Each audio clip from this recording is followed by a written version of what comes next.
मित्रों, बेटी का घर ससुराल होता है, नैहर नहीं।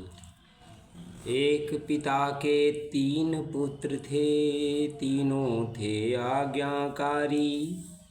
भारी मेहनत पिता संग कर, तीनों थे अति संस्कारी।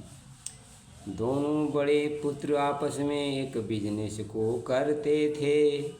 छोटे भैया को पढ़ने हेतु उत्साह सभी अति भरते थे। छोटे भैया को पढ़ाते थे।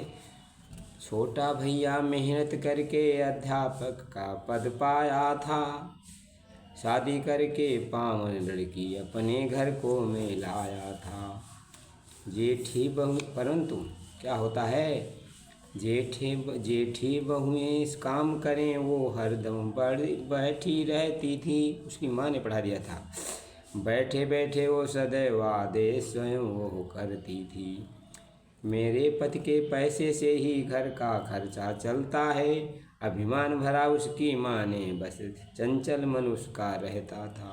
मित्रों, छोटी बहू ने एक दिवस खा कर केला केले का छिलका डाल दिया। सासू जी का छिलके पर पैर पड़ा, शरीर जमीन पर धड़ाम गिरा। मास्टर पति ने उसको डांटा और मास्टर पति ने जब डांटा, पत्नी उबाल में आई थी। उठा टैची तुरंत उसने मैके की ओर सिधाई। तुरंत मैके चली गई। धीरे धीरे उसको मैके में रहते हुए, नैहर में रहते हुए 1 वर्ष बीत गया। जेठे भैया समझानेंगे, उसका अपमान किया। पुत्र रत्न प्राप्त हुआ।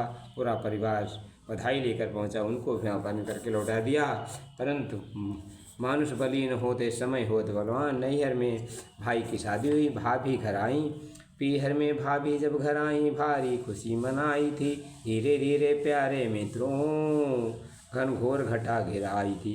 भाभी ने उनके सबके खर्च उनके सभी खर्च को रोक दिया। अब बात बात पर भाभी ने उसको अपनी ननद को टोक दिया। एक दिवस भाभी बोली, तुम क्यों यहाँ रहती हो? अपने ससुराल को चली जाओ, क्यों भारी कष्ट सहती हो? हम सभी तुम्हारा खर्चा नहीं उठा सकते हैं। इज्जत चाहो तो प्रेम पूर्वक ससुराल तो पठा सकते हैं। और छोटी बहू मन में समझा, तुरंत घर ससुराल प्रस्थान किया। मान से सम्मान सहित सबने सम्मान किया। पति बोला, धर्मपत्नी क्यों अब आई हो? जेठे भैया बोल पड़े, क्यों अब गलती समझ में आई है। लड़का कक्षा में फेल हुआ, उसको भी प्रवेश करते हैं।